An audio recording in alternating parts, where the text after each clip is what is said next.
È una settimana importante quella che noi apriamo generalmente il mercoledì, considerato che in prima serata il primo appuntamento è proprio il mercoledì alle ore 21, perché il giovedì è la festa degli innamorati di San Valentino e un po' tutti in realtà innamorati lo siamo, ma particolarmente per me e per mia moglie la domenica, il 17, è il giorno del compleanno. Insomma, io ne voglio approfittare per come dire, farmi i fatti miei in pubblico grazie al mezzo televisivo per augurarmi e augurare a mia moglie buon compleanno. Non succede spesso che marito e moglie sono nati lo stesso giorno e lo stesso mese, insomma, facciamo una festa e però riceviamo due regali, insomma, ci guadagniamo qualcosa, a parte la battuta ben ritrovati con Target, il vostro appuntamento settimanale su Televideo Agrigento, LCN92 del digitale terrestre in tutta la Sicilia e parte della Calabria meridionale. Ritorniamo a proporvi quelle che sono le belle, piccole e grandi realtà del nostro territorio per dare il giusto riscontro e naturalmente amplificare le loro attività grazie al mezzo televisivo di Televideo Agrigento. Vi siamo grati della vostra presenza, del vostro affetto, ci seguite regolarmente, lo sappiamo, lo riscontriamo, ci fa piacere e poi anche con la comodità dello streaming sul sito www.televideoagrigento.tv che vi permette magari di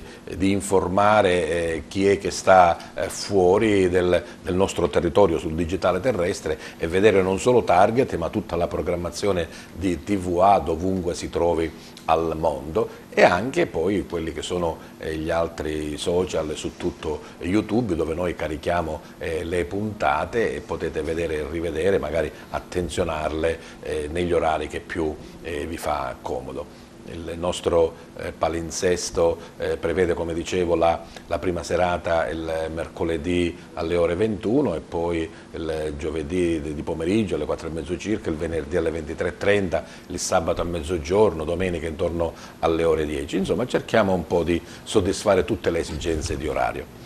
Detto questo passo allora subito a presentare gli ospiti della puntata di questa sera. Come dicevo, parleremo di argomenti molto importanti. Iniziamo dalla mia sinistra, lui è Don Diego Acquisto, è il parroco della chiesa San Vito di Favara, ma in questo particolare frangente dell'invito a Target come giornalista e scrittore. Continuiamo con due amici, loro fanno parte dell'associazione, confraternita, come si dice, insomma, Conferenza cittadina della San Vincenzo, sono Giovanni Lattuca e Domenico Frenna, eccoli là. Proseguiamo con l'avvocato Antonino Cremona, parleremo di un aspetto che partendo dal locale è diventato praticamente un fatto e una cosa importante nazionale per tutto l'ordine degli avvocati. E proseguiamo con Paola Antenoro, anche lei è un avvocato, ma in questo caso come coordinatrice cittadina del partito Fratelli d'Italia. E la nostra ospite musicale, la vedete lì, piccolina, ma vi assicuro la voce prorompente, l'abbiamo sentita poco fa durante le prove, lei si chiama Beatrice Lodato. Bene, un piccolo giro di conoscenza subito e specifica. Avvocato Cremona, parte da Agrigento, un qualcosa di nazionale, di un po' rivoluzionario per l'ordine degli avvocati? In brevissime parole che cosa si tratta? Assolutamente sì. Praticamente noi siamo in un'epoca di rivoluzione scientifica e anche politica. Infatti determinati principi, ecco perché bisogna collegarla alla vita sociale, determinati principi stanno per essere capovolti. Dirà la società se questo capovolgimento è un bene o un male. Noi avevamo l'epoca della segretezza degli atti amministrativi e come capovolgimento c'è la pubblicità degli atti amministrativi. La trasparenza, tutto quello che... Il cittadino non poteva intervenire nella formazione degli atti amministrativi, oggi sì. La discontinuità è un altro principio, dica la collettività se ha un valore o un disvalore, la discontinuità nella nostra epoca diviene un fatto principale. Che significa discontinuità? Discontinuità significa che un soggetto non può ricoprire una funzione, un ruolo, una carica se non per un tempo limitato. L'esempio più facile, più accessibile a tutti è quello del sindaco. Sì, l'ultima legge dice questo, sì, no? Prima noi avevamo una candidatura, quindi un'elezione e una successiva, massimo successiva. Noi abbiamo avuto sindaci anche il Presidente degli Stati Uniti credo che sia così, sì, massimo 2 mandati e poi l'uomo più potente del mondo si mette da parte. Esatto. Noi abbiamo avuto sindaci che hanno fatto la storia di città e sono stati sindaci meravigliosi, però oggi il corpo elettorale, la base, vuole il cambiamento. E questo cambiamento cosa c'entra con l'ordine degli avvocati? C'entra con gli ordini degli avvocati perché quando hanno fatto la nuova legge professionale hanno detto che non si può essere consiglieri degli ordini per più di 2 mandati. Bene, ci fermiamo qui, approfondiamo dopo che cosa è successo, qual è stato l'evolversi della vicenda e poi come si è conclusa naturalmente. Certo. Dicevamo ai nostri amici della San Vincenzo, li conosciamo tutti, insomma, non tanto magari voi due, ma comunque la San Vincenzo in generale è uno dei punti di riferimento in ogni città, in ogni paese, veramente per l'aiuto dei più poveri, di quelli che hanno più necessità. Naturalmente voi non siete da meno, Domenico Frenna, la San Vincenzo di Agrigento. Allora, la San Vincenzo, la conferenza cittadina della San Vincenzo di Agrigento, un gruppo nato circa 20 anni fa. Io sono stato per diversi anni presidente, poi il mio mandato è scaduto e il mio posto l'ha preso un altro, Giuseppe Agrò, che è presente qua in questa sala. Questa conferenza ha riunito tutti quelli che rimanevano delle conferenze parrocchiali. Prima in ogni parrocchia ad Agrigento è una conferenza. Certo. Poi quindi avete fatto un tutt'uno, insomma. Sì, c'è stato non so, un depauperamento del numero, da 10 si è ridotti a 5, da 5 a 2. Allora si è pensato di riunire uniamo le forze, queste schede per fare una sola conferenza, riunire le forze ed essere quindi capaci di intervenire meglio. Lo scopo principale, come dicevo prima, della San Vincenzo è quello di aiuto per i più bisognosi. Lo scopo principale è quello di intervenire per risolvere dei problemi spiccioli. Ecco, noi non possiamo sostituirci mai al comune, allo Stato. Noi cerchiamo di risolvere certi problemi che sono pure importanti, problemi carattere economico, carattere sanitario, e con quello che possiamo mettere a disposizione con le nostre risorse. Da un po' di tempo non è più e solo questo, continueremo dopo, perché accanto, diciamo, al bisogno fisico c'è anche da parte vostra subentrato anche quello di allietare un po' lo spirito. È così, Giovanni Lattuga? Sì, all'attività caritativa che è precipua ed è di tutte alla le base, insomma, certo. È la cosa fondamentale. Noi, poiché non abbiamo trovato più i soldi, il finanziamento che veniva dalla raccolta che si faceva, ecco, ci siamo dati, ci siamo guardati, ma come possiamo continuare ad essere utili alla gente? Quale altra forma? E per fortuna nostra ho trovato alcuni musicisti che erano io sono in questo gruppo colui che suona la fisarmonica. È un po' il direttore. Diciamo così. Vabbè, così. Il più vecchio. In ogni caso il più vecchio. Ecco, ho trovato altri che erano disposti col sax, con le maracassa, eccetera, e abbiamo fatto questo gruppo musicale che sistematicamente... Credo che abbiamo delle piccole immagini da fare vedere a supporto di quello che sta dicendo. Che sistematicamente tutti i sabati va a visitare le case di cura dove ci sono ecco, stiamo vedendo anche alcune immagini, sì. Filmino, Dove siete lì? Dove siete Qui lì? siamo al Sacro Cuore, al campo sportivo.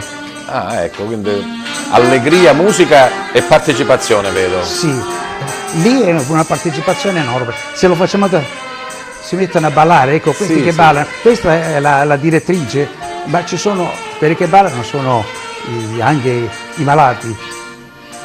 Bene, proseguiremo dopo, quindi diciamo questa vostra ricerca di dare un Una contributo nuova modalità diverso, della una nuova carità. modalità.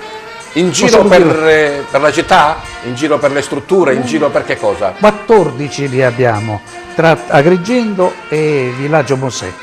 Eppure arriviamo anche ad Aragona, a Caldare, che c'è un istituto per... Bene, proseguiremo, grazie delle immagini Piero, proseguiremo naturalmente per scoprire un po' insomma come si articola anche questo vostro intervento con i vostri ospiti. Don Diego, è inutile che dico che la San Vincenzo è un'istituzione, ecco. E a Favara ha festeggiato quest'anno il 90° di attività e a Favara è sorta a livello interparrocchiale. Qui ho visto che ad Agrigento prima era parrocchiale, poi per esigenze pratiche si è riunita, ma a Favara è nata proprio a livello interparrocchiale. Il 14 di settembre del 1928, scelta appositamente questa data perché è una data significativa dal punto di vista liturgico, la data dell'esaltazione della croce, iniziata da Monsignor Iacolino, che allora era rettore della chiesa di San Vito, dove adesso io presto servizio come parroco, e Iacolino, che poi sappiamo è diventato anche vescovo a Trapani ed ha concluso la sua vita a Trapani da vescovo. Questi 90 anni insomma di aiuto e di interventi per i più poveri. Sì, io ho seguito la San Vincenzo per 50 anni, visto che sono da 50 anni a Favara e quello che esercito quest'anno è il 50° anno di servizio, insomma, questo siamo nel corso del 50°, quindi ho seguito sempre il cammino della San Vincenzo che fa tanto bene a Favara. Nel silenzio, visita tante famiglie, si fa quello che si può, ma comunque ogni anno la conferenza dà rendiconto dettagliato di tutte le entrate e di tutte le uscite, ogni anno ai primi di gennaio, così come è avvenuto quest'anno. 50 anni di parroco a San Vito, ma qualcuno ti ha detto mai, parri tutto sto tempo?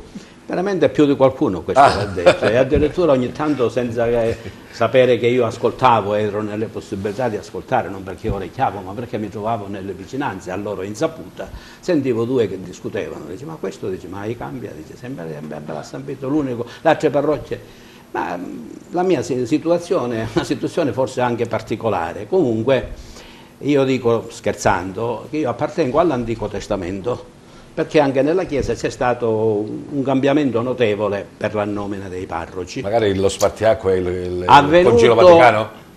Dopo il Vaticano II, nel Vaticano II si era discusso anche di questo e si era profilata la possibilità di rivedere anche il codice di diritto canonico che stabiliva la inamovibilità dei parroci, non nel senso che non si potesse assolutamente rimuovere, però di norma era stabilita la inamovibilità, tranne casi particolari in cui si rendeva necessario la movibilità. Invece col nuovo codice di diritto canonico voluto da Giovanni Paolo II e promulgato nel 1984, si dice che ferma restando la inamovibilità, la stabilità di cui è bene che gode il parroco, si dà la possibilità alle conferenze episcopali di poter stabilire la nomina ad tempus, cosa che ha fatto la Conferenza Episcopale Italiana, stabilendo che il Vescovo può avere la possibilità, se crede, di nominare ad tempus per 9 anni. Ah, 9 anni. Anzi, tutte le nomine adesso vengono fatte per un massimo di 9 anni, rinnovabili eventualmente, ma praticamente non c'è più la nomina a tempo indeterminato. Vabbè, insomma, tu adesso stai bene lì a San Vito, continui a fare parroco in questa splendida realtà. Poi adesso ho superato l'età canonica, è bene che si sappia pure anche questo, perché a 75 anni, e questo è stabilito per tutti, andate in per pensione parroci, voi, sì? Per vescovi, per tutti è stabilito.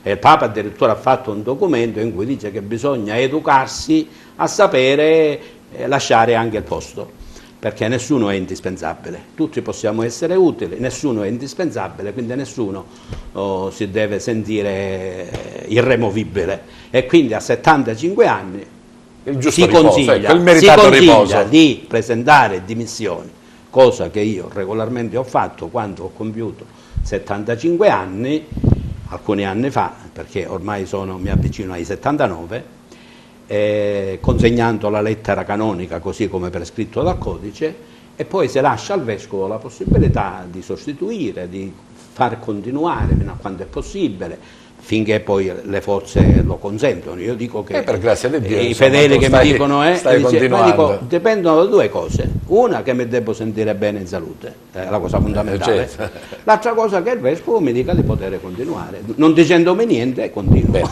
dopo questa tua longevità a San Vito poi parleremo anche di questo lavoro, perché io nel sottopancio ho fatto scrivere giornalista e scrittore, perché insomma giornalista lo sei da tempo. Ma sto scrittore, io non ho scritto niente. Vabbè, uno che giornalista è scrittore, scrive, io ho altrimenti... scritto sempre dei frammenti. L'ho chiamato frammenti perché sono frammenti di vita. Va bene, ne poi magari dopo. diventano fermenti, perché ci fu un errore, lapsus calami, il computer che anziché frammenti mi scrisse fermenti, e qualcuno dice: ma no, ma qual è il titolo? Ci stava pure. È un errore provvidenziale forse, perché qualche frammento può diventare anche fermento. Bene, parleremo dopo di questo tuo lavoro. Conosciamo anche l'avvocato Paola Antinoro, dicevamo coordinatrice comunale di Fratelli d'Italia, un impegno in politica, ma ci sono le donne in politica, non è che anzi forse sono le più battagliere, che dice avvocato? Sì, assolutamente. Innanzitutto grazie per avermi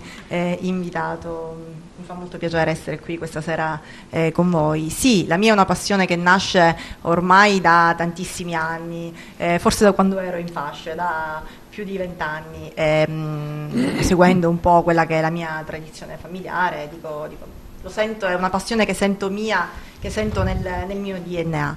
Nasce questa avventura con Fratelli d'Italia, ne ho condiviso immediatamente, consapevolmente, immediatamente, non soltanto i principi, ma il modo, e poi il leader è donna, di far politica. Quindi sì, una massima stima per il nostro leader Giorgia Meloni. Ci accomuna l'essere battagliere, il non avere peli sulla lingua e dire ciò che pensiamo, batterci per quello che è indubbiamente. Ma qualche giorno siete un po' più sorridenti, mi sembra che in Abruzzo sì, abbiamo raggiunto un risultato storico, è stato eletto un nostro rappresentante, Marsilio, lui è stato socio fondatore di Fratelli d'Italia. È un risultato incredibile, perché Fratelli d'Italia ha aumentato la percentuale, quindi siamo passati dal 2,9 del 2014 al 6,5 di questa ultima tornata elettorale. Mi sembra che non avete rappresentanti in Consiglio, no? No, al momento no, però siete presenti. Ne parleremo anche presenti, di queste, ne riparleremo, magari sì. di qualche suggerimento, di qualche nota certamente. l'amministrazione comunale. E conosciamo anche Beatrice Lodato, questa nostra piccola, grande ospite. Beatrice, secondo me a guardarti non arriva a 10 anni? Quanti anni hai? Ho compiuto ora 10 anni. Ah, avevo visto, io sono già fisionomista. Dove vai a scuola, Beatrice? In quarta elementare. Tu sei di quale paese? Non l'ho capito. A Delia. Ah, di Delia, quindi sei un'amica della provincia di Caltanissetta. Quarta elementare e come scuola normale. E come canto invece, anche tu sei nata cantando forse, da sempre canti, no? Sì. È la tua passione. Sì. Però so che insomma a questa passione, a queste doti naturali, stai associando anche un percorso di scuola, no? Vai all'Accademia Palladium. All'Accademia Palladium di Liaminio. Come ti trovi con Lia? Bene? Benissimo. Benissimo. Ma dico, nonostante la tua giovane età, hai già avuto modo di fare qualche apparizione in pubblico? Hai cantato, non lo so, qualche teatro, qualche piazza? Sì, al teatro di Caltanissetta. Cosa c'era? Una selezione o un vero e proprio spettacolo? C'era il teatro e si cantava. Come dicevo prima, l'abbiamo sentita mentre faceva le prove delle sue canzoni, e non vi lasciate ingannare di questa cosa così minuta e piccolina, perché veramente ha una bella voce. Ti sentiremo dopo, va bene? Sì. Riprendiamo il discorso con l'avvocato Cremona. Dicevamo che la normativa, come i sindaci, dice che c'è un mandato definito nel tempo, dopodiché uno deve lasciare il posto ad altro. Non succede così nel vostro consiglio forense? Io vorrei fare un discorso generale per due motivi, se no sarei accerchiato da tutti gli altri che fanno l'intervento, dalla collega, dal sacerdote e altri, perché parlano di sociale. Il sociale interessa tutti, quindi ha un pubblico enorme. Se io faccio il discorso calato nella realtà del mondo giudiziario, interesserà un numero limitato, per cui io desidero far vedere a chi far sentire a chi ascolta che il problema della discontinuità e della temporaneità degli incarichi e dei ruoli è un problema dei tempi, se no il sacerdote non poteva fare, e proprio mi ha dato l'opportunità, il suo discorso dicendo anche nel mondo ecclesiastico, mentre prima era tutto a vita, ora si può restare, però ufficialmente l'incarico viene dato per 9 anni rinnovabili. Dunque diciamo che nella società c'è un capovolgimento. Che cosa è accaduto? È accaduto che c'era la nuova legge professionale, è stata istituita, che ha recepito questo cambiamento della società, e quindi, come nel mondo ecclesiastico, anche nel mondo dell'avvocatura, ma io direi nel mondo giudiziario, perché la collega è giovane, però un avvocato che ha la mia età, ma anche più giovane della mia età, ricorda i presidenti dei tribunali a vita, per cui quella figura era una figura che finiva di avere una valenza maggiore dello stesso ruolo, perché era come il governatore della Banca d'Italia, prima a vita, ora non più. E allora in tutto il mondo sociale si è recepito quella della discontinuità, cioè tutti i mandati, e anche nel mondo giudiziario i magistrati possono essere nominati per 4 anni, rinnovabili per altri 4 anni, ma tutto perché questa nuova idea? Perché la discontinuità ha dei disvalori, perché proprio parlando con la collega si diceva l'esperienza ha il suo pregio, assolutamente sì, però risvolti negativi sono forse di più dei risvolti positivi, perché specialmente quando un organo amministra, perché è un organo istituzionale, si finisce di creare, di determinare una discrasia tra l'amministratore e l'amministrato, per cui quello diventa amministrato per sempre, perché poi il ricambio è difficile, perché si creano delle situazioni che non portano al ricambio. Ma le norme sono leggi e devono essere rispettate, oppure si può andare così, diciamo, un po'... Nel mondo giudiziario non sempre è facile dire e dare l'interpretazione alla legge. Nel caso concreto, a mio modesto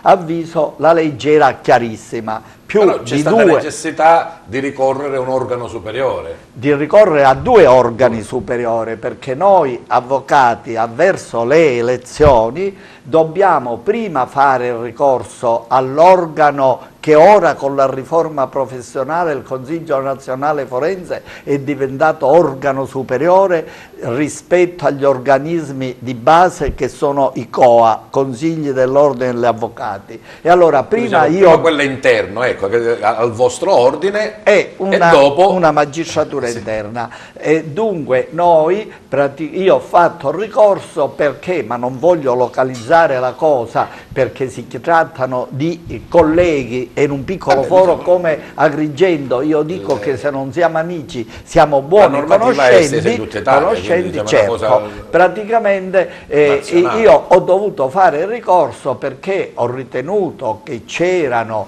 una serie di colleghi che, avendo moltissimi anni, non 2 mandati, moltissimi anni, cozzava la loro eleggibilità con la legge che prevedeva massimo 2 mandati. Il Consiglio nazionale forense mi ha dato torto, va bene, e allora solo per gli avvocati, gli altri professionisti ricorrono in Cassazione, sezione semplice, solo per gli avvocati ho dovuto impugnare questa sentenza del Consiglio nazionale forense alla Cassazione, sezioni unite. All'organo esterno. All'organo esterno. La Cassazione credo che tutti sanno che cos'è.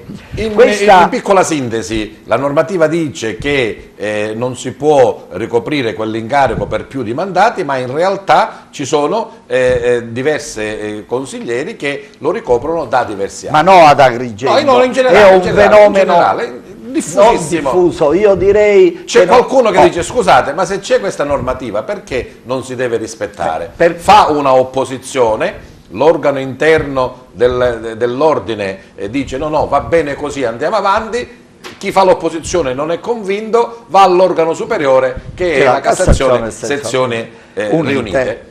Sezione civile unita. E che ha detto? La Cassazione ha annullato la sentenza del CNF perché la Cassazione, giudice di diritto, non controlla le carte, interpreta la legge, e poi ha rinviato per individuare i soggetti che avevano più mandati di nuovo al CNF, che giudice di merito. Quindi, questa causa l'abbiamo vinta allora, diciamo. La causa l'abbiamo vinta, la causa veramente mi ha dato una notorietà immeritata, perché praticamente sono stati coinvolti quasi tutti i consigli dell'Ordine d'Italia, per cui... Ti hanno additato allora? Ti hanno additato, dico. Sì, però, ecco, io dico che sono con me 244.000 avvocati, perché gli avvocati che governano i vari ordini da decenni, e non dico a caso da decenni, sono un numero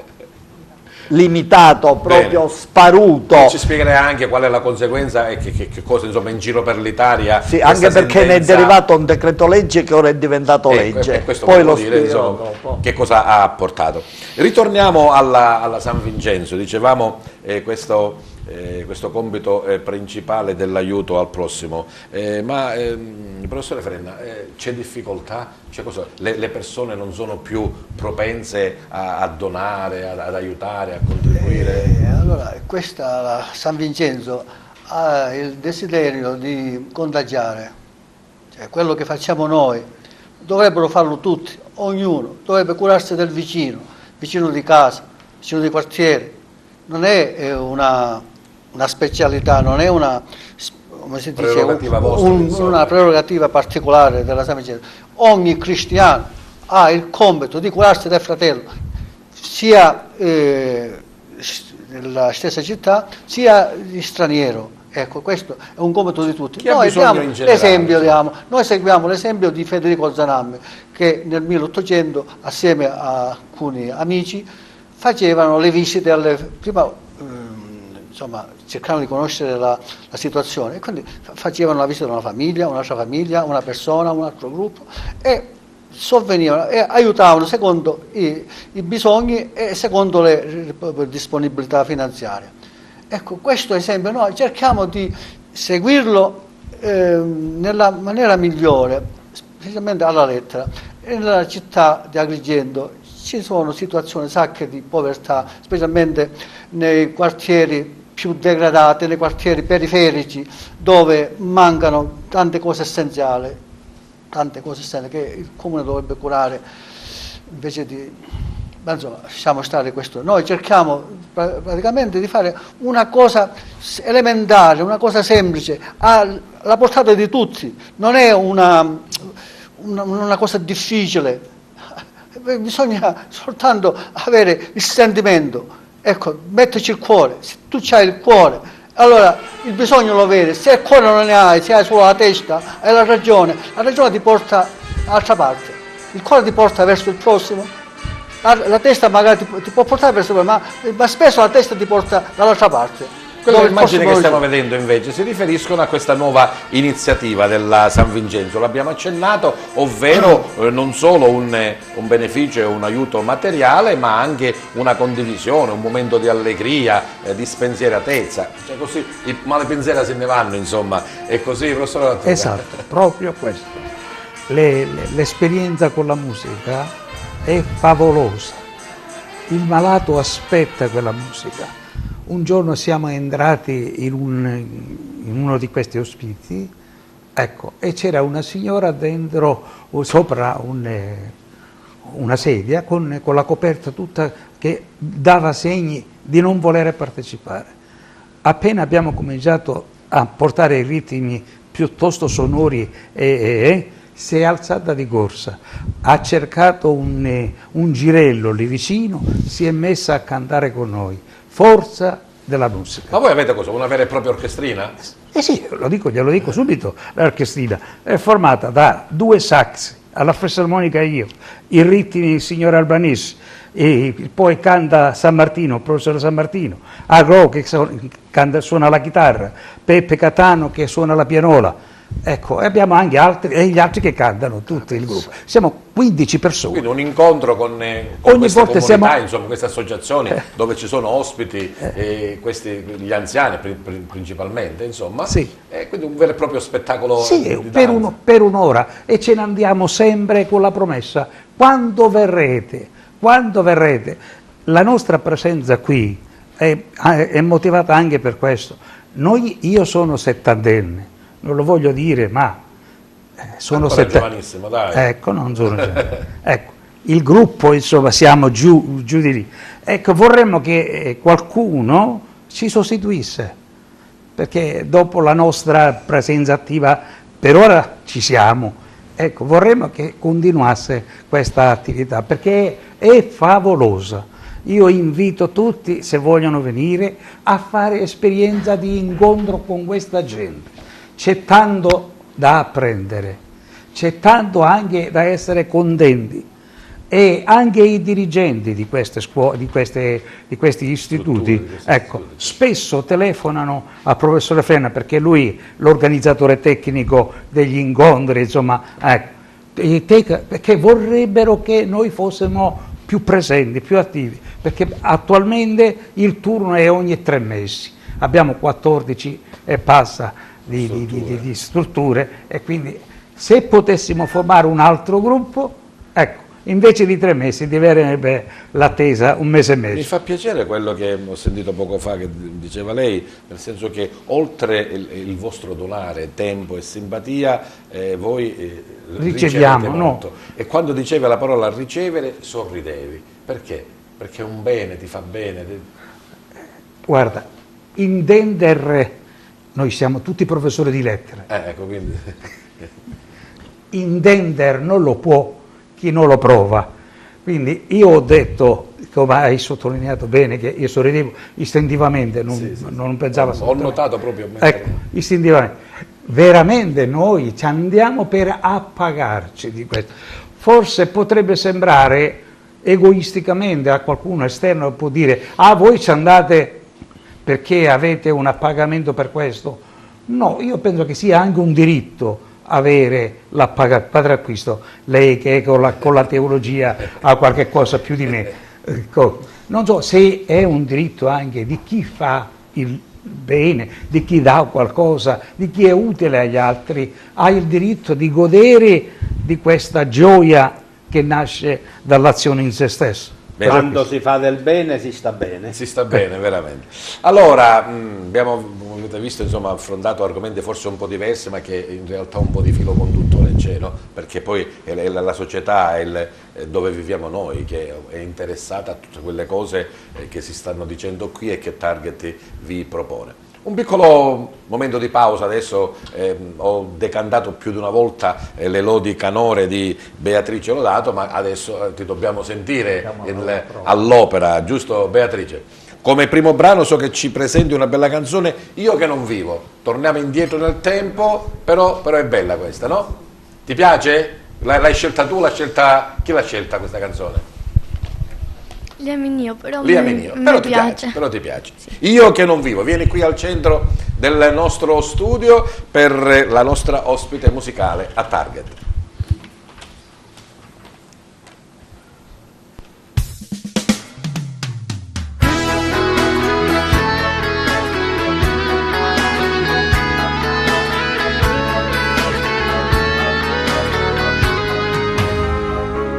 Siamo qui, noi soli, come ogni sera, ma tu sei più triste ed io non so perché. So che tu vuoi dirmi che non sei felice, che io sto cambiando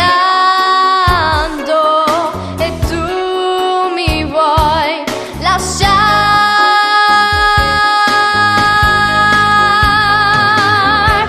Io che non vivo più di un'ora senza te, come posso stare una vita senza te? Sei mio, ma niente lo sai, separarci un giorno potrà. Vieni qui, ascoltami, io ti voglio bene, te ne prego, fermati ancora insieme a me.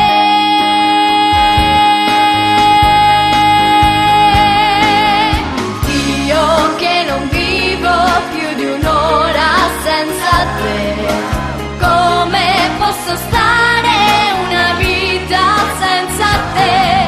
Sei mio, sei mio, sei mio.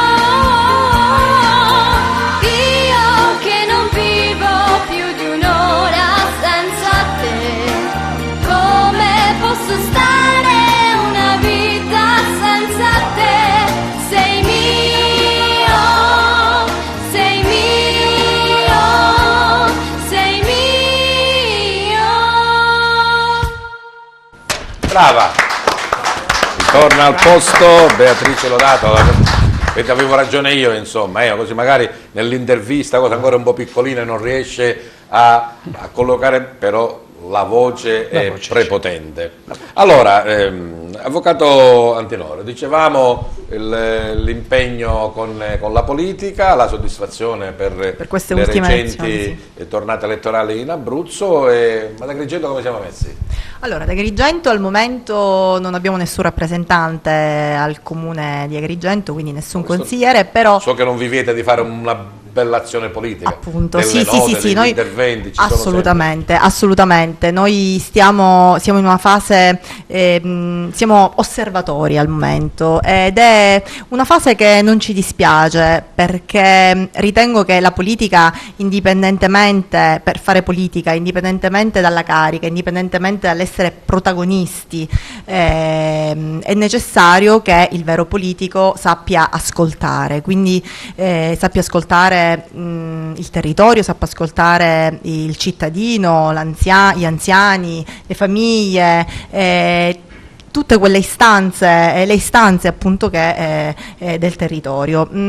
Questa è la fase che noi stiamo vivendo, ci stiamo preparando poi per la nuova tornata elettorale che ci vedrà protagonisti il prossimo anno. Adesso è un po' prematuro, però ritengo che il terreno vada spianato. In realtà diciamo per i partiti tradizionali, tra virgolette, c'è stato un pochettino di lavoro in più da fare, no? La protesta dei 5 Stelle, la tigre della Lega, insomma, ha un po' offuscato, insomma, loro sono andati avanti in maniera più prorompente, forse, come era Sì, diciamo che noi abbiamo anche... Chi protesta e chi punta il dito forse ha più riscontro immediato, ecco. Sì, forse è questo, però Fratelli d'Italia, diciamo, ha voluto invece fare un altro tipo di politica, ripeto, quello dell'ascolto e stare vicino al cittadino, di recepirne le istanze per poi farsi portavoce in Parlamento nazionale o così come in Parlamento regionale.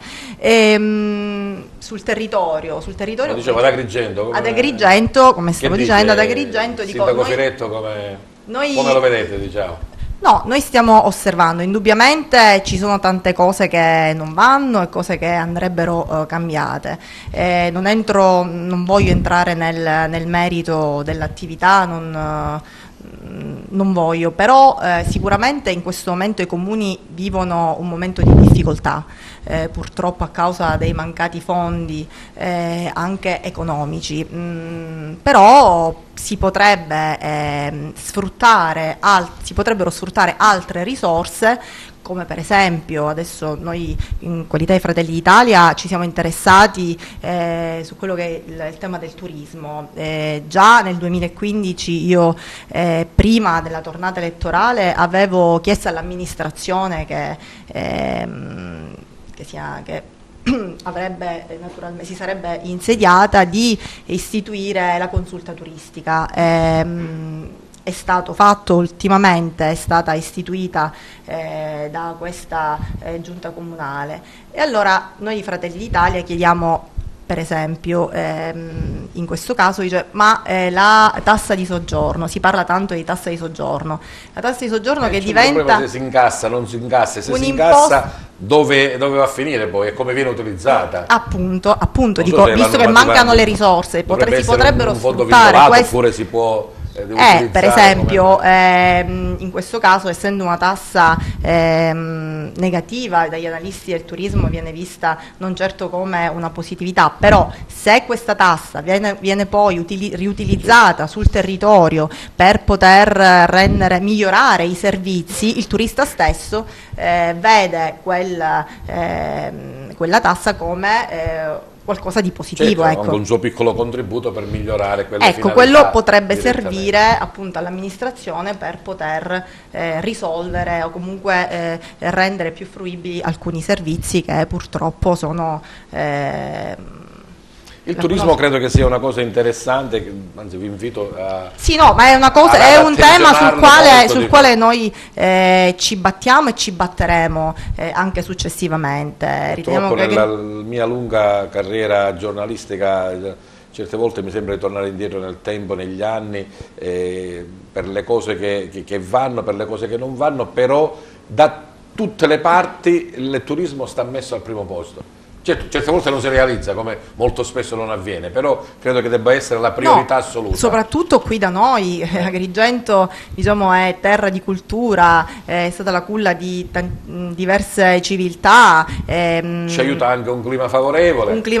Oltre al clima anche le nostre bellezze. E a proposito, noi di Fratelli d'Italia ci piacerebbe vedere realizzato un progetto che è quello della creazione, per dire, in merito la creazione di un portale turistico, perché non so se sapete che Agrigento forse è uno di quei pochi comuni italiani, siciliani, a non avere un portale turistico nel quale il turista da casa, perché ormai sappiamo che la rete... Ma magari forse sono delle app private, però un portale turistico istituzionale, certo, nel quale il turista possa da casa collegarsi e poter vedere cosa offre Agrigento, qual è l'offerta turistica del territorio, oltre alla Valle dei Templi, perché abbiamo visto che indubbiamente la Valle dei Templi... Il coordinamento istituzionale è quello che poi dà l'ufficialità a tutta perfetto, la Valle dei Templi, abbiamo visto, il parco ha fatto un lavoro eccezionale, le presenze si sono triplicate, quadruplicate negli anni, e questo però cosa ha favorito? Un turismo mordi e fuggi. Purtroppo il turismo necessita di una progettualità a breve e a lungo termine. Non ci si può... di un raccordo forse maggiore tra valle e città. Indubbiamente, questo lo auspichiamo, e poi sarebbe, diciamo, più volte abbiamo anche spinto l'amministrazione da esterni, voglio dire, noi siamo spettatori in questo momento, ci auguriamo di diventare protagonisti il prossimo anno, ecco, per la prossima tornata elettorale. Questo potrebbe essere un progetto, e sicuramente sarà un progetto che noi come Fratelli nel vostro programma? Sì, assolutamente, così come tante altre cose che sicuramente magari ritorneranno. Sarà ampio, come purtroppo molto essere. ampio. Sì. Ritorniamo a Don Diego, dicevamo così, la sua attività giornalistica è nota a tutti, l'Amico del Popolo, Telepace, il Agrigento Oggi, il Radio Favara 101, insomma chi più ne ha più ne metta, affrontando argomenti di natura sociale, a volte di natura religiosa, politiche, commenti, insomma tutta quella che è stata la vita in questi 40 anni di giornalismo. Don Diego, da quando sei iscritto all'ordine superiore? All'ordine ufficialmente sono iscritto dal 92. Ah, ecco. Dal 92. Prima invece c'era... Sì, prima ho fatto un lungo periodo di praticantato accanto al padre De Gregorio che mi ha convocato lì, mi ha voluto nella redazione dell'Amico del Popolo, e quindi ci sono questi due docenti, colleghi ai quali io devo essere grato, del professore Antonio Arnone e Giovanni Marchica, che hanno avuto la grande pazienza di raccogliere questo materiale. Ma questi frammenti così di vagliarlo. Così Erano articoli sparsi secondo le circostanze, quindi io in genere intervenivo nel vivo delle situazioni, certo. Quindi i miei interventi sull'Amico del Popolo, a Telepace dove sono stato 8 anni, su Radio Favara 101, su Penna Sottile, un paio d'anni che si stampava questo giornale a Favara, su Agrigento Oggi ormai da una decina di anni a questa parte. Quindi hanno fatto una selezione, hanno formulato 7 capitoli su diverse tematiche e hanno fatto una scelta loro, hanno scelto questi passi che io chiamo frammenti e spero che possano essere anche fermenti. E si parlava di cambiamento, l'avvocato parlava di cambiamento che coinvolge anche la Chiesa. E come l'ha coinvolto la Chiesa? Dal Vaticano II a questa parte io ho vissuto come prete giovane allora, ecco, questo travaglio di questo trapasso, e credo che ci sia un filo rosso che unisca un pochino tutti questi frammenti in questo travaglio anche che ha vissuto la Chiesa e la società. La Chiesa che veniva prima pensata, figurata come una piramide, al vertice della quale c'era il Papa e poi a scendere tutti i fedeli. E il Concilio Vaticano II ha capovolto questa visione di Chiesa, introducendo una nuova immagine geometrica, quella del cerchio, in cui al centro c'è Cristo servo e tutti siamo attorno per servire, e i presbiteri sono ordinati e mandati per servire. È una Chiesa che non è fatta di santi, ma di persone che tendono alla santità. La Chiesa che è fatta, come dice Papa Francesco, di peccatori perdonati. Peccatori perdonati. E Papa Francesco stesso, un'espressione che io mai mi sarei aspettato che potesse essere detta da un Papa, che dice: se io dicessi che non sono peccatore sarei il primo disonesto. Una frase che veramente mi ha scosso e fa riflettere. È una frase vera. In questa raccolta c'è anche proprio un capitolo dedicato. E io su Papa Francesco ho dedicato diversi interventi per questo cambiamento positivo che sta operando nella Chiesa, risvegliando le coscienze e mettendoci tutti in cammino di santità, accettando anche i nostri limiti e mettendo in conto anche i nostri peccati, ma col desiderio evidentemente di superarli. Del resto Gesù ci ha dato una meta altissima di santità, irraggiungibile umanamente, quando ci ha detto: siate perfetti come è perfetto il Padre vostro che è nei cieli.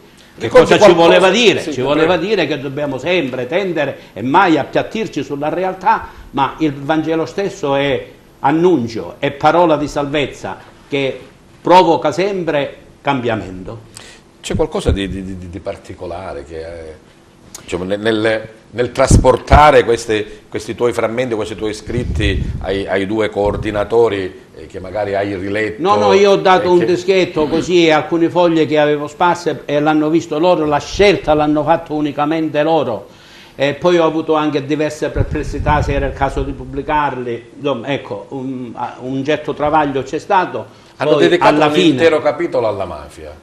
E sono diversi interventi che ho fatto sul Favara, tema, sull'impegno della Chiesa. Tu sei a Favara da oltre 50 anni, è una cittadina difficile. Sì, e 20 anni fa ci fu un un battaccio a Favara contro l'uccisione di Stefano Pompeo, ecco, e in quel caso insomma diversi tu lo hai interventi la raccontato, Chiesa, sì. sì, diversi interventi, qualche cosa proprio c'è nel libro, sì.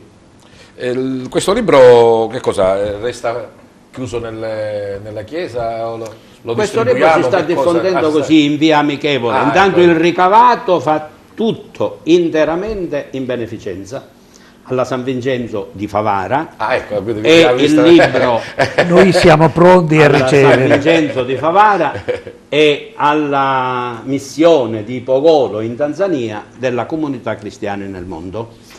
Il libro è dedicato alla città di Favara, alla quale io sono evidentemente legato, e ve lo dico nella presentazione. Tu, anche se sei canicattinese di nascita, hai avuto la cittadinanza onoraria. Sì, e ringrazio la città di Favara per lo spirito di accoglienza, di affetto, di collaborazione che mi ha sempre dimostrato in questi anni di servizio. Questo è il 50°, come dicevo, ringraziando anche per la cittadinanza onoraria di cui mi ha voluto onorare nel 2009 il sindaco Russello.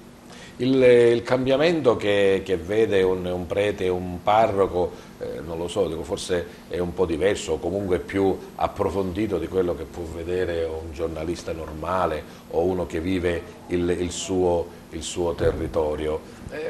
Ti ricordi, tornando indietro nel tempo, quando sei arrivato per la prima volta a Favara? Sì, sono arrivato subito dopo l'ordinazione sacerdotale, qualche mese dopo. Il vescovo che mi ha ordinato è Monsignor Peruzzo, di venerata memoria. Ci ha ordinato il 29 giugno 1963, poi come ogni anno andava in vacanza, lui era piemontese, il suo paese era Molare, era anziano ed è morto improvvisamente il 20 di luglio, quindi 20 giorni dopo la nostra ordinazione era partito, era in vacanza ed è morto là.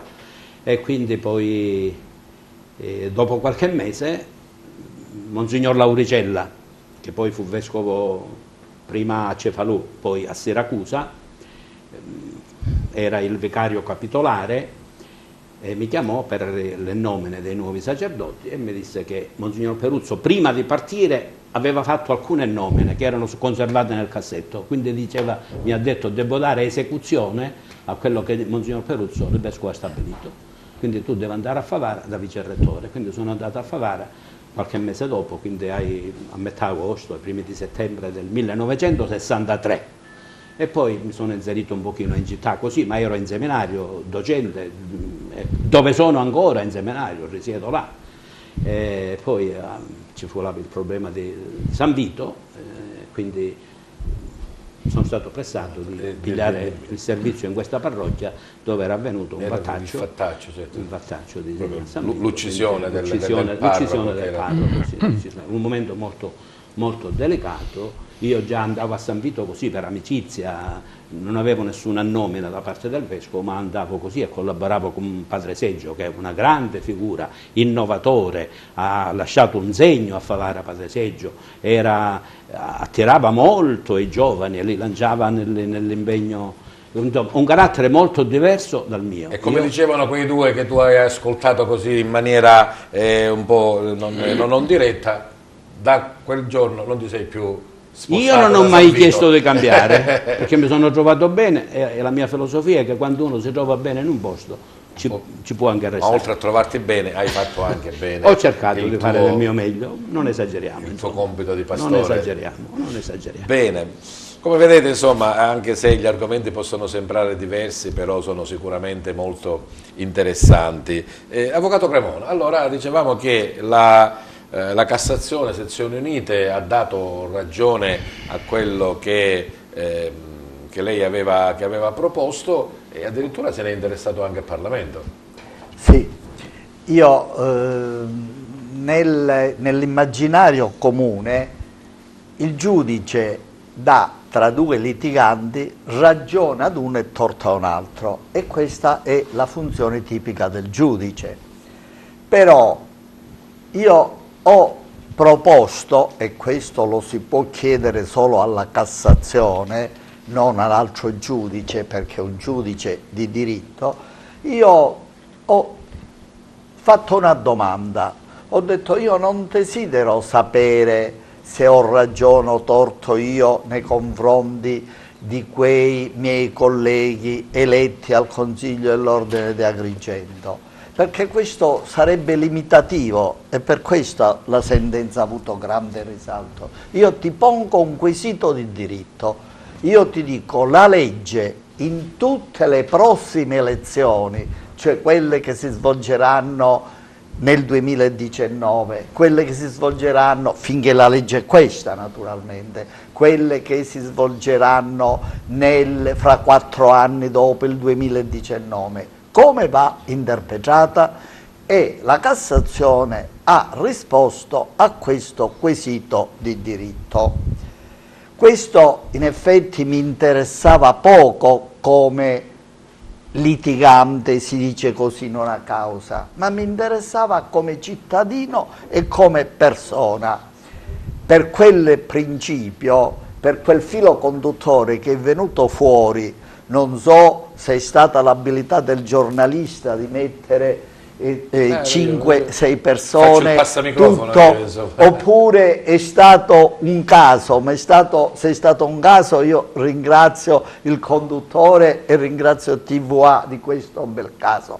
Noi cosa ne è venuto fuori nel raffigurare 6 posizioni diverse dall'artista Beatrice, che si è contenti quando si dona? Cosa fa l'artista? E Beatrice l'ha visto, ha il piacere di donare agli spettatori la sua capacità di coinvolgerli in un fatto emotivo. Devo fare la parte del giudice dicendo: avvocato, arrivi alla conclusione. Sì, così mi dissero in Cassazione a sezione unite il primo presidente, e io ho detto: presidente, le giuro 3 secondi. Non fu così, però concludo, questa volta sarò ubbidiente. Arriviamo al Parlamento. Arriviamo al Parlamento. Quando uscì il principio di diritto, no, sapere se l'avvocato Cremona aveva ragione o torto in quel contenzioso, ma quando la Cassazione disse per tutte le altre elezioni, guardate che chi ha 2 mandati non si può candidare perché la legge è chiara, va bene?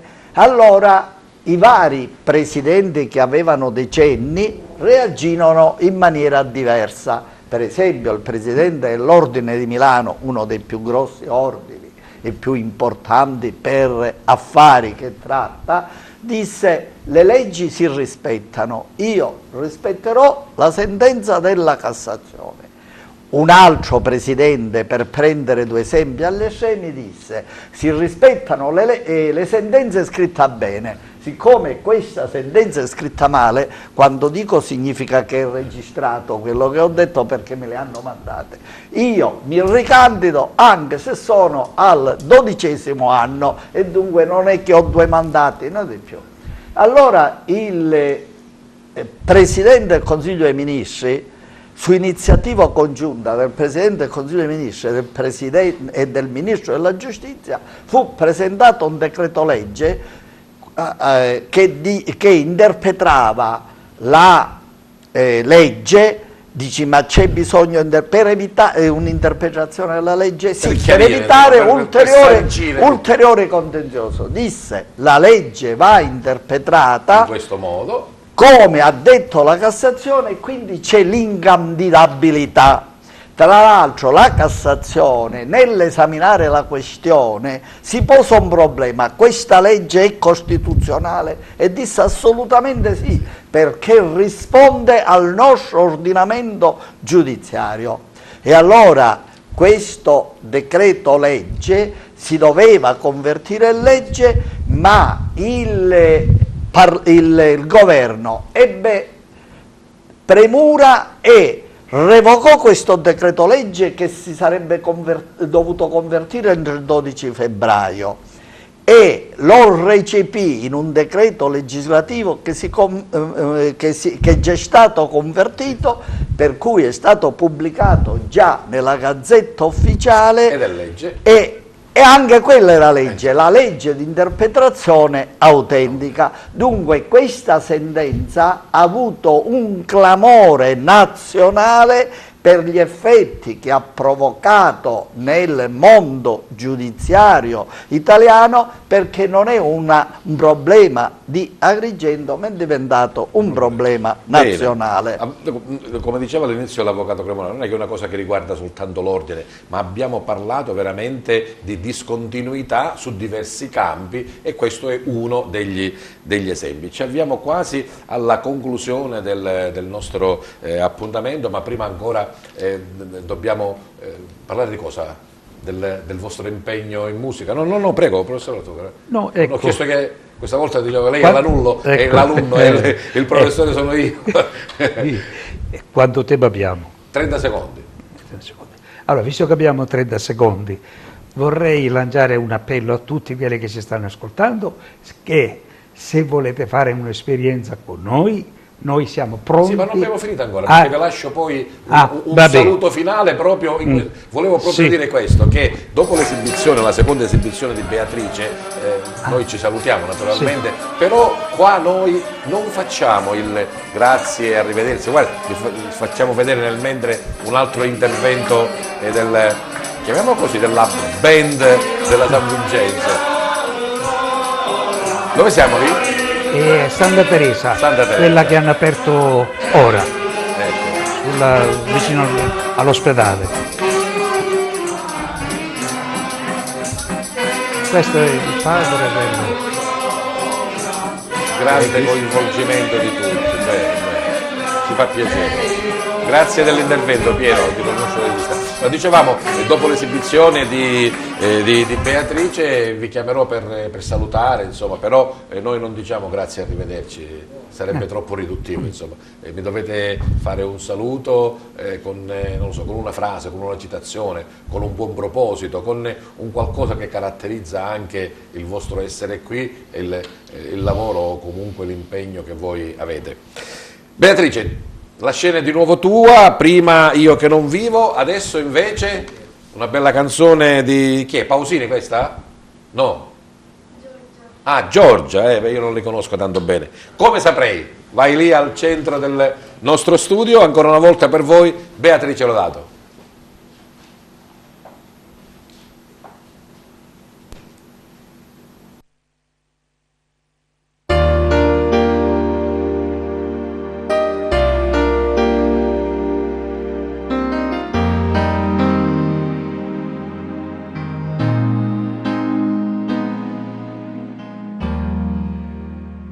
Come saprei capire l'uomo che sei?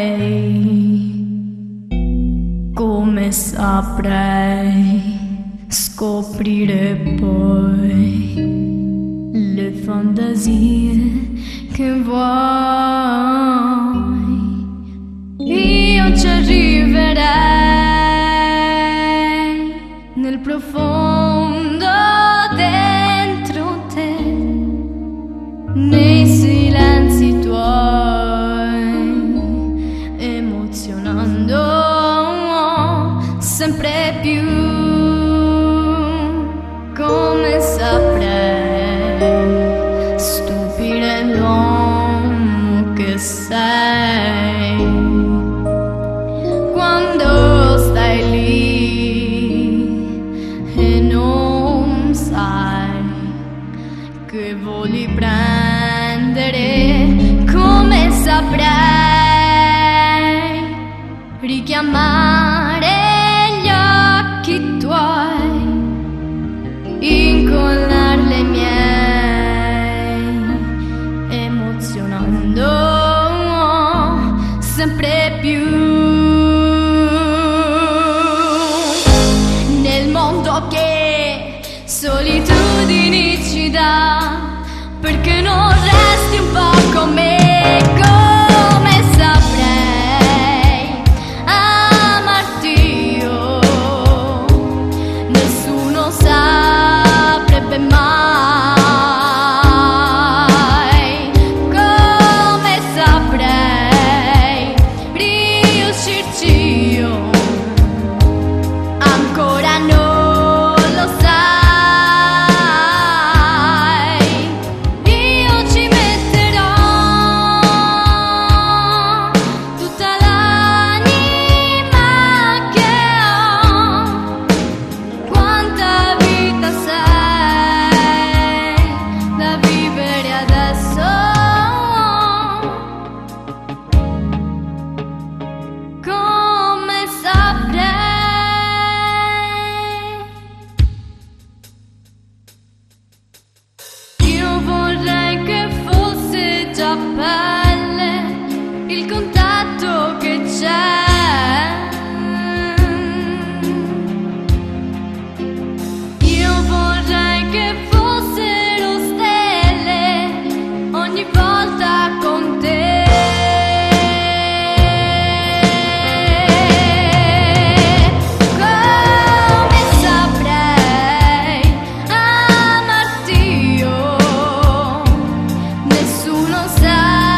Brava, la piccola, grande Beatrice Lodato, grande potenzialità canore, e speriamo insomma, Beatrice, che piano piano possa conquistare le mete che più sicuramente sono degne di questa piccola grande voce.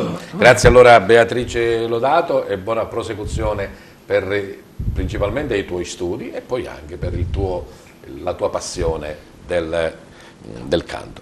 Grazie della presenza e della partecipazione a Paola Antinoro, coordinatrice comunale dei Fratelli d'Italia.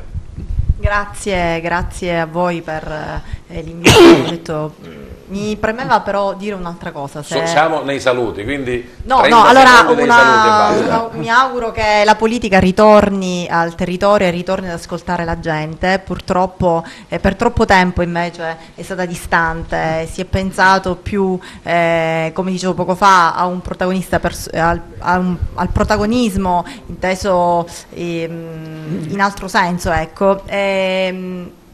Questo è il mio auspicio. Noi di Fratelli d'Italia siamo presenti, lo eravamo anche prima con la precedente dirigenza, adesso saremo impegnati per le prossime europee, avremo modo di raccontare. Pregherei gli altri soltanto i saluti, eventualmente come dicevo la frase o la citazione. Grazie all'avvocato Antonino Cremona.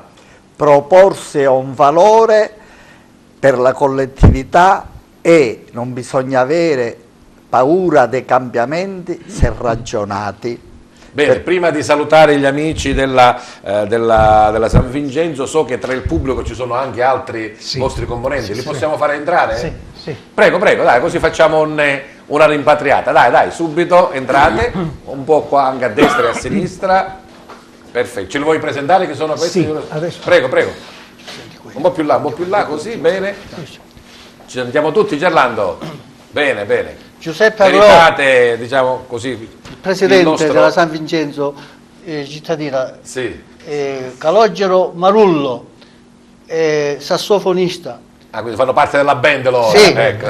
Albanese Angelo, usa il cembalo, percussione. il Carmelo Principato, cantante, Nicola Di Francesco, cantante pure, della confraternita San Calogero. Bene, come ci saluta allora Domenico Frenna? Allora, io vorrei che tanti telespettatori che hanno un po' di sensibilità verso gli altri potessero essere coinvolti in questa esperienza che facciamo noi, specialmente il sabato è il giorno in cui dedichiamo un'ora, magari più di un'ora al prossimo, ai bisognosi, a quelli che hanno problemi gravi a volte, chiedono se non altro la vicinanza, il conforto. Bene. La solitudine a volte è più grave, più terribile del bisogno materiale. Grazie a Giovanni Lattuca, sempre dell'Associazione San Vincenzo, un po' diciamo il maestro coordinatore della band. 15 secondi, ti ha rubato lo spazio il tuo collega. Benissimo. Io dico che ho molta speranza che troveremo, perché abbiamo invitato i signori della fraternità dei portatori di San Calogero, sono venuti la prima volta e non se ne sono andati più. Qui possiamo interrogarli di persona. Quindi, e non se ne vogliono andare, perché l'esperienza che abbiamo fatto per loro come per noi è abbastanza gratificante. E allora, signori, datevi una mossa, potete anche telefonare qua, cercate sull'elenco telefonico Giovanni Lattuca Agrigento via Dante. Bene, grazie a Don Diego Acquisto e il suo lavoro I frammenti di vita. E mi auguro che questo lavoro, che è costata tanta fatica e tanta pazienza ai professori Arnone e Marchica, ecco, questi frammenti possano diventare fermenti veramente di vita. Le persone nominate sono tante, sia in campo ecclesiale sia in campo sociopolitico. Ecco, con tanti eventi ricordati con il giudizio di quel momento, quindi sono giudizi anche datati che le persone intelligenti sapranno, mi auguro, sicuramente cogliere. Bene, grazie della vostra presenza e partecipazione e grazie soprattutto al nostro gentile pubblico che anche questa volta ha avuto la bontà di seguirci. Buona serata a tutti.